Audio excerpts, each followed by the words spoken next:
Telugu Desam party senior నాయకులు నగర minority cell అధికార ప్రతినిధి మీర్జా ముజీబ్ బేగంను తెలుగుదేశం పార్టీ పోలిట్ బ్యూరో సభ్యులు వర్ల రామయ్య, గుంటూరు తూర్పు నియోజకవర్గ శాసనసభ్యులు మొహమ్మద్ నసీర్ అహ్మద్ ఘనంగా సత్కరించారు. జిల్లా తెలుగుదేశం పార్టీ కార్యాలయంలో జరిగిన ఒక కార్యక్రమంలో 1983 నుండి పార్టీలో అంకిత భావంతో పనిచేస్తూ క్రమశిక్షణ కలిగిన కార్యకర్త స్థాయి నుండి నేటి వరకు పార్టీ విజయాల కోసం కృషి చేయడంతో పాటు నిత్యం ప్రజలకు పార్టీకి అందుబాటులో ఉంటున్న మీర్జా ముజీబ్ బేగ్ కార్యకర్తలకు నాయకులకు ఆదర్శంగా నిలిచారని అన్నారు. ఈ సందర్భంగా మీర్జా ముజీబ్ బేగ్ మాట్లాడుతూ ఒక సీనియర్ నాయకునిగా కార్యకర్తగా ఉన్న తనకు పార్టీ అధిష్టానం ఘనంగా సత్కరించడం ఎంతో సంతోషకరంగా ఉందని అన్నారు. ఈ సందర్భంగా ఆయన తూర్పు ఎమ్మెల్యే నసీర్ అహ్మద్ మరియు పార్టీ నాయకులకు కృతజ్ఞతలు తెలిపారు. కృషి చేస్తున్నాను, పని చేస్తున్నాను.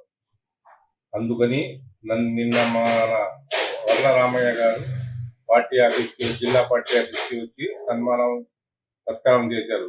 నసీర్ అహ్మద్ ఎమ్మెల్యే గారికి చేత సన్మానం చేపించుకున్నాం.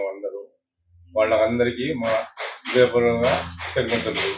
పార్టీ కార్యకర్తలకు, అందరికీ, నాయకులకి ఎంతో కృతజ్ఞతలు తెలియజేసుకుంటూ సెలవు తీసుకుంటాం.